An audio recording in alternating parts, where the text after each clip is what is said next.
what you order as a woman on a date really does says a lot about you and your character, especially if it's the first date. Now, if you had like multiple dates and you know this person really well, then it doesn't really matter what kind of drink you order because they already know you.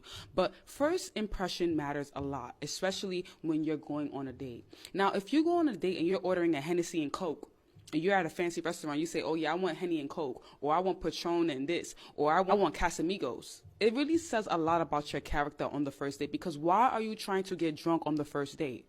The first date is meant for you to analyze him and know what kind of value he's going to add in your life. And with you drinking Hennessy and Coke, or having 5 shots of Hennessy, or having 5 shots of Casamigos, you're not going to be stable enough to really analyze and really observe his character. And most of the time, once you start having all those drinks, you're going to start getting loose with the legs. And before you know it, you're doing the walk of shame at 3 a.m. in the morning without even knowing if that man was going to add any value to your life. He checkmate early.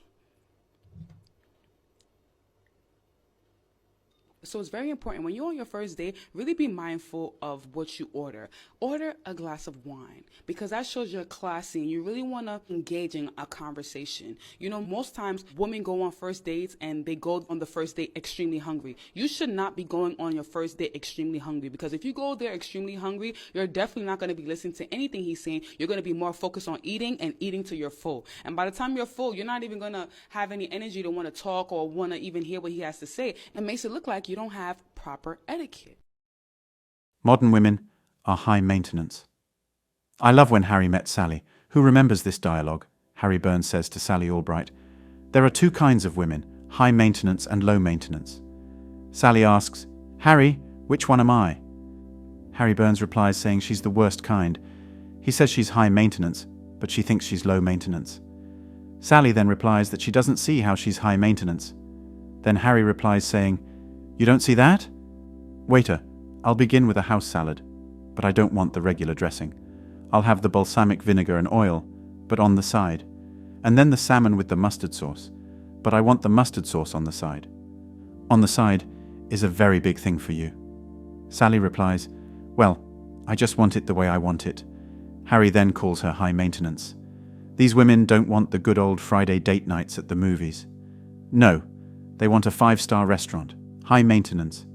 Women today have been fed a bunch of bunk about finding their soulmate. They have watched too many rom-coms with all these feminized metrosexual men that don't exist in real life. Just watch the show This Is Us to get an idea of what I'm talking about. They want simps to pay for their independent lifestyle, quote unquote. In this video, I'm going to talk deeply about American women's huge sense of entitlement that keeps growing day by day. Most men are too weak-willed to stop letting this entitlement bullshit happen. They're so terrified of not getting laid that they will continue to pay for women because they subscribe to the no money, no honey mentality.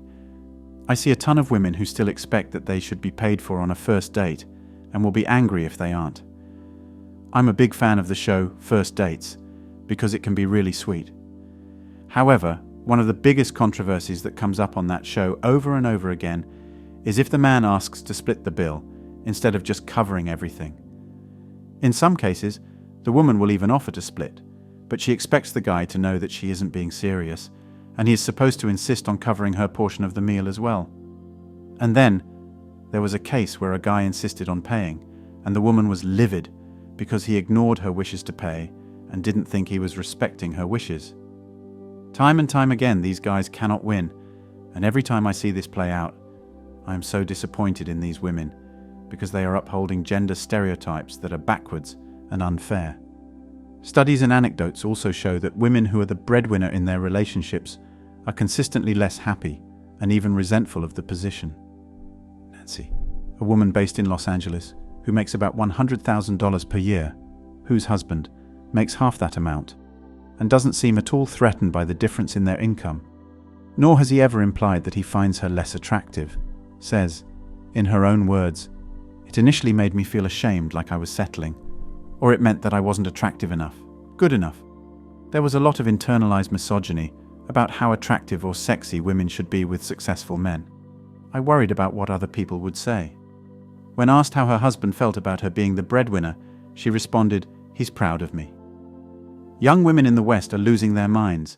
Men are unable to challenge them, Don't worry about it.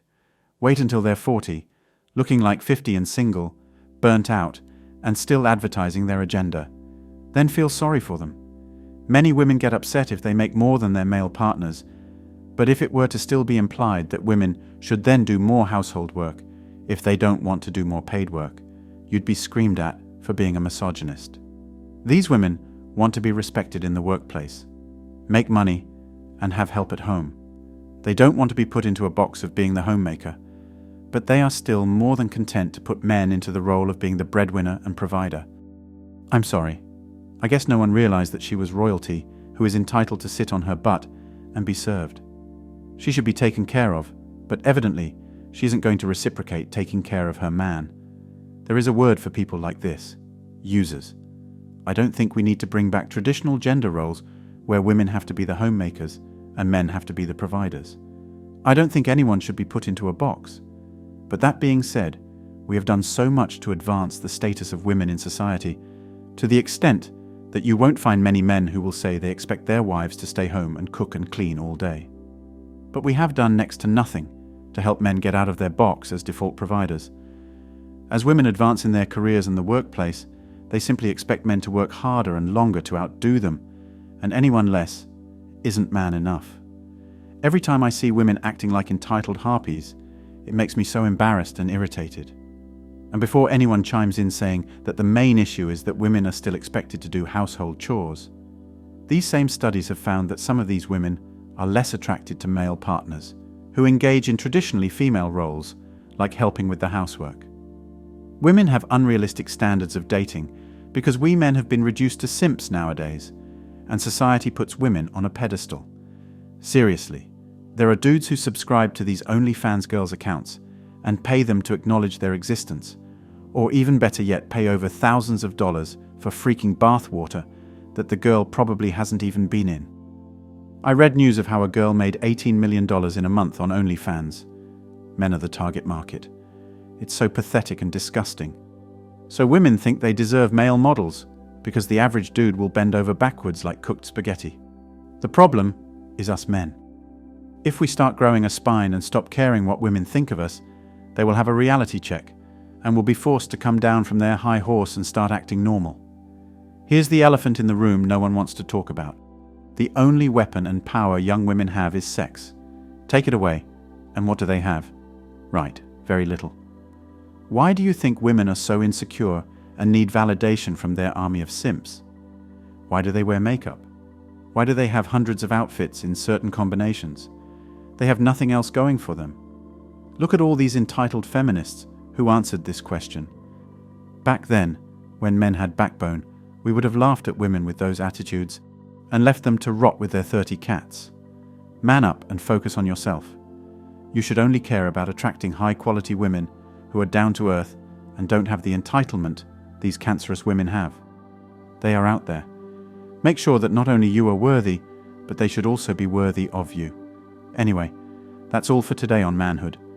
Remember to smash the like and subscribe buttons, and also click on the notification bell to be the first to know when I drop a new video.